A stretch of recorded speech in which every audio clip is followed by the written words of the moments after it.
So we're here with David, and I just wanted to ask, first of all, if you ever had, when you played a sports, I think if I'm correct, you played wrestling in high school. I was a wrestler, yeah. Did that give you a sense of, when you moved into the sports communication world, that you wanted to only cover that sport, or? Well, no, not really, because wrestling, we don't do much wrestling Mhm. coverage. But growing up, you're showing me this picture of all the great Boston athletes. I was just crazy about sports, Mhm. and I watched sports all the time. My mom says I learned how to read. When I picked up the newspaper, I wanted to figure out who did what in the box scores for baseball. So I just love sports, and for my whole life, I followed it. Mhm. And when I talk to kids trying to get into the business, I say the best way to learn it is to love it and immerse yourself in it. And that's what I did, not knowing I was going to have a career in sports television, just because I loved it so much. And it sounds like you do as well. So wrestling was a great way to have a competitive outlet, and I liked it a lot. It was a tough sport. It taught me a lot of things. But we don't do a lot of wrestling coverage on ESPN, so it's not something that really made me think, okay, I want to be in sports or not. But it had other benefits for my life, that's for sure. And would you say it's beneficial to be able to cover more sports than just being specialized in one? You can take it one of two ways. We have analysts that just focus on one sport. We have a basketball analyst and a hockey analyst and a football analyst. My position, I have to know something about all sports. I'm kind of a dilettante where I have to be conversant in hockey, which is not my favorite sport, but I have to know enough about it to be able to pull off a highlight or to have an interview with a hockey player. But whatever is happening that day, if you have a big tennis tournament going on, you need to know about tennis. Yeah. I'm learning a lot more about soccer because that's been a push of ESPN. We know how globally popular it is. So, over the last 10 years, we've done a lot more soccer coverage. Now, we're buying some soccer league rights, so we're getting more and more into it. So, yes, you have to have in my position, you have to have a broad knowledge of all sports. And as an anchor, you don't have to have like fully experienced. Because you see, I see a lot of analysts who are ex-professionals. Yes. As an anchor, is it more just you study the sport, not like fully immersed in it, but somewhat so you can make conversation, like you said, in it? Yes, and I compare it to like cramming for a test every day that you go to work, because whether I know a lot of sports history or not, it's not going to be that helpful unless I know what happened last night. So the shift that I work on at ESPN, I have to get there at 3:30 in the morning, and there's no way I can stay up and watch the games the night before because I got to get some sleep. So I get to work, and you dive into, like, I spend a lot of time at ESPN.com.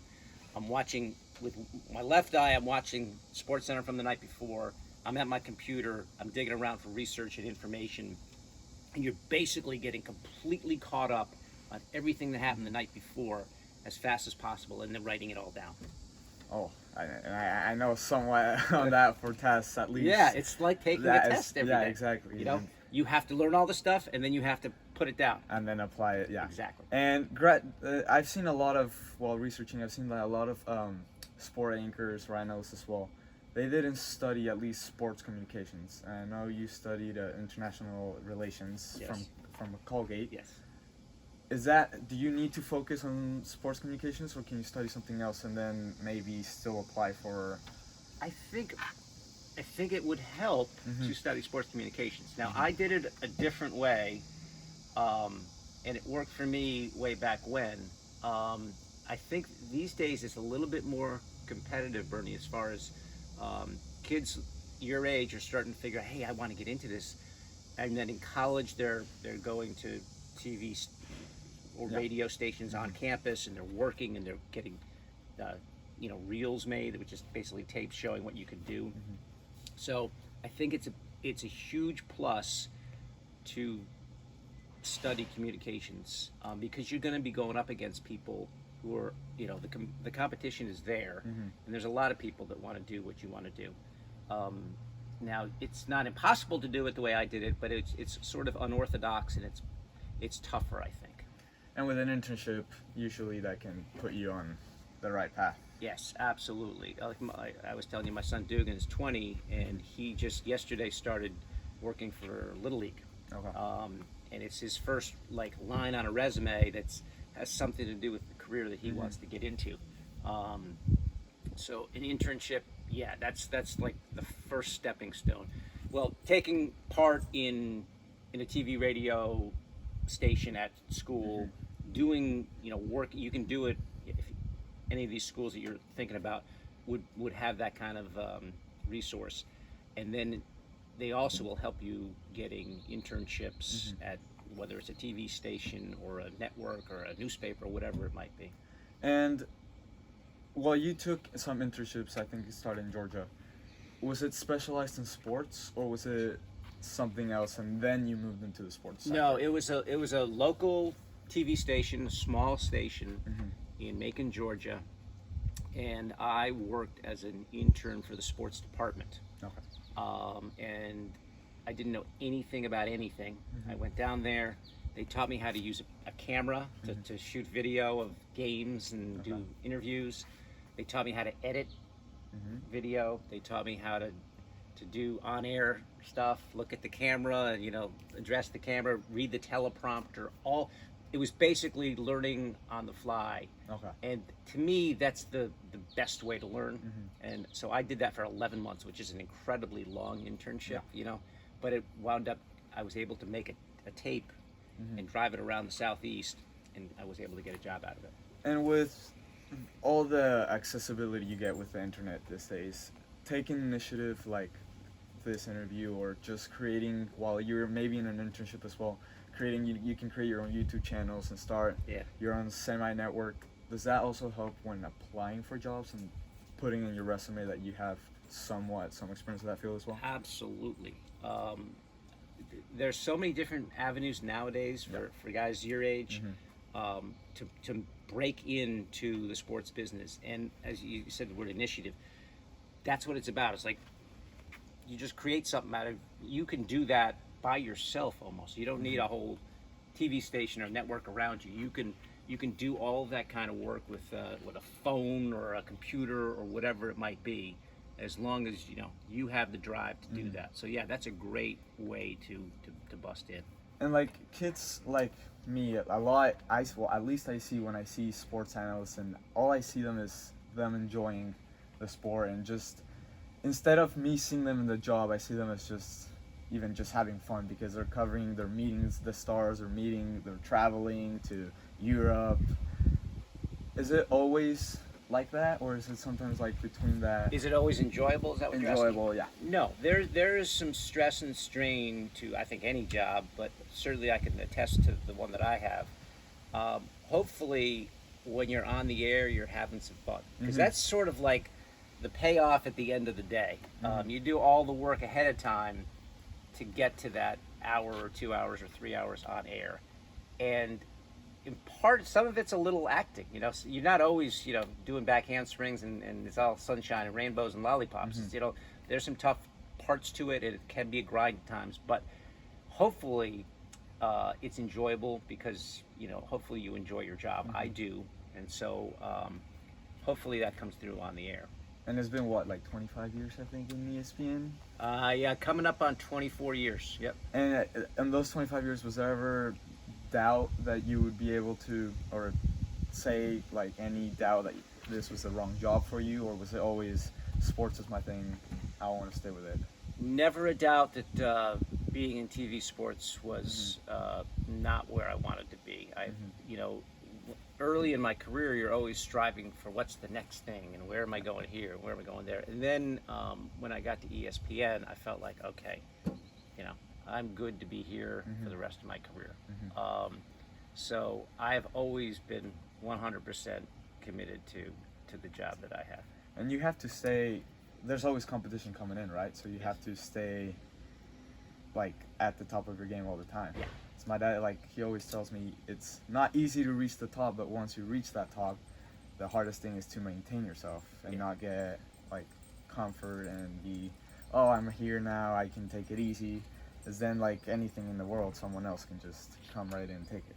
Absolutely, yeah. You can't like rest on your laurels and Mm-hmm. just sit back. And I don't know what it is about myself, but when I get to work, I kind of I start to churn and really start to, you know, bust the gut Yeah. to do the best thing I can. And I'm a pretty laid back guy normally, but when I get to work, I don't know, the competitive juices get going. And yeah, you'll watch people that they've hired. Yeah. And you'll say, wow, that guy's pretty good. Mm-hmm. I need to be good too. You know, you always have that sense that there's competition even inside. You know, people that are friendly and your colleagues and everything, but there's only so many Yeah. shows to do, and we're all kind of in competition with each other. So yeah, like any sport, I guess there's competition between itself to be better. Yes. Because Yeah. that's that. I guess that's always that Yeah. makes you be better for yourself, and then Yes. that also Absolutely. that makes the whole, I guess, let's say ESPN be better because everyone's just pushing themselves to be better. Exactly, and you have a bunch of driven individuals at Mhm. ESPN. You know, it's a place. I don't know if it's the pinnacle, but it's a pretty high rung on the ladder of TV sports, and so a lot of people have worked really hard to get there. So you feel like you're with a group of pretty competent, able-bodied people. You know, it's that Yeah. kind of feel. Yeah, and having met all this people, interviewing people, before that, were you ever not nervous, but I know I need to get some of my shyness away from interviewing. Were you ever like that, or was it just like comfortable interviewing with different people? There are times when you like. I remember talking to the NBA commissioner David Stern, and I was slightly intimidated because he was so intelligent, Okay. and he had a very kind of a sharp way about him. You know, sort of a sharp-tongued. You know, if you make a mistake or missay something, he would let you know. So those kind of interviews would sometimes be daunting. I find the best way to be comfortable with an interview subject is to know so much about it or about the person that it takes away any of the uncertainty of doing the interview. Okay. You never know how an interview is going to go. I mean, the guy may be all sorts of fun and play along with you, and he may be standoffish and not talk to you. You know, Yeah. and so it's a real interviews are interesting. We had a guy at ESPN named John Sawatsky we called him the interview guru. Uh-huh. And he devoted his life to breaking down a good interview versus a bad interview and the right kind of questions to ask. And it was just like a fascinating thing. So all of us at ESPN, the reporters, the anchors, the analysts, we all had to go through this seminar to learn how to do interviews. And it was unbelievably helpful. And is there a let's say like a pecking order of where you start off? So do you have to be an anchor from right away, or do you start like as a not low, but like as a low reporter and have to make your way up to an anchor? That's interesting. A lot of people, if you're a reporter, you're a reporter forever. Okay. And if you're an anchor forever. There have been people that have crossed over that maybe started out as a reporter and became an anchor, maybe less so started as an anchor and became a reporter. For the most part, there are two, channels that you can go to, and I think most times the anchors remain anchors and the reporters remain reporters. But there is crossover, yeah. So you can okay. I've seen that as well. Some crossovers. I mean, when you work at a local TV station, you're doing both. You're a report, like what I was doing. I was the quote-unquote weekend sports anchor, which meant I would anchor on the weekends, and then 3 days a week I would be the sports reporter. Okay. So you have to do both sides of it. And like anything, like we go back, it's good to be versatile with, just in case you need it as a let's say anchor, or sometimes you need it as a analyst or something else. Yeah, well, I wouldn't be an analyst, but might be a reporter. Yeah. Oh, a reporter, yeah. Yeah, definitely. That you're working different muscles. As a reporter, you're doing a lot of interviews. You're putting together what we call packages or stories, which is just sort of a contained piece with your voiced over and all that. Versus an anchor, you're sitting at a desk, you're doing highlights, you're doing a whole bunch of different things. And as an anchor, do you ever commentate on sports games, like an NBA game? You mean like do play-by-play? Or play-by-play, yeah. There are. I never have personally, but there are some anchors who have dabbled in play-by-play, like Steve Levy, who is now the play-by-play guy for Monday Night Football at ESPN. He also is an anchor. Okay. But he's a really good play-by-play guy too. So he's able to do both. He wears both hats. So you'll see some anchors, studio anchors, doing play-by-play as well. And those play-by-play, since they're traveling to the stadiums and arenas in different countries, is it good for them to be able to know more than one language, more, let's say, than English? Oh yeah, Having that versatility with, like, let's say Spanish or French or whatever they're being sent to? absolutely. I mean, if you know two languages, you're twice as valuable as someone who knows one. Like our reporter in Tokyo, Fernando Palomo, who lives in Canton. I don't know if have you met him? Yeah. Yeah. I think we're having an interview with him. Oh, good. Soon, yeah. Yeah. So he's predominantly he speaks Spanish, but we did a live shot with him the other day, and he did it in English. So he's good for Deportes. He's good for ESPN. So that's just a bonus. And with English and Spanish being two of the most spoken languages, especially English being, you can communicate basically with almost everyone. And is there a difference between, like you said right now, Deportes and ESPN? It's just under just ESPN but different branches? Yes. So like different station is an old-fashioned term, but different place on the dial, and they do predominantly Spanish-speaking sports. So they're basically doing what we're doing, but just in a different language to a different audience. Yeah. Okay. And going back to the sports and seeing soccer being like rising up here, especially in the U.S., is it just covering here in the U.S., like especially in the English side, or are you guys branching? Or I know you guys cover a lot of sports, but how do the TV rights? Yeah, I think if I'm not mistaken, I think ESPN just got the rights to La Liga. Yeah. So that's a big feather in our cap, and just I'd say over the last decade, it seems like U.S. Broadcast partners are starting to figure out soccer is huge, and it's huge in this country, and it's huge across the planet. Yeah. So we need to capitalize on this. We need to get in on this. And it took a while. Sometimes the thinking here in the United States is, baseball, basketball, football, a little hockey, we'll be all set. Nowadays they're starting to figure out, no. I mean, we got to get soccer. So that's a huge part to any sports platform, right? Yeah, because with all the other broadcasting companies who start getting soccer as well, you could get left behind. Yeah, and then we've seen there's more competition to get the rights. And do you notice? I was talking with Tato, that we were saying, like, do you notice a lot of people who work at ESPN or anywhere else, and now that like we were talking about the accessibility with internet, leaving their jobs to start, let's say, like a YouTube channel or their own sporting network, since it's easier? Is that happening a lot now because of the I think you'll internet? See well, I think it's more so with like podcasts and things. Or podcasts, yeah. It seems like everyone has a podcast these days, and it's pretty easy to get it up and running. I don't know so much about YouTube channels. Usually when you're established at ESPN, I'm trying to think of I don't think it very often happens that you're going and doing a YouTube channel or whatever. It might be a TikTok or whatever. But I know that a lot of guys that work at ESPN can have a podcast on the side. That's a very popular thing to do. Okay. Perfect.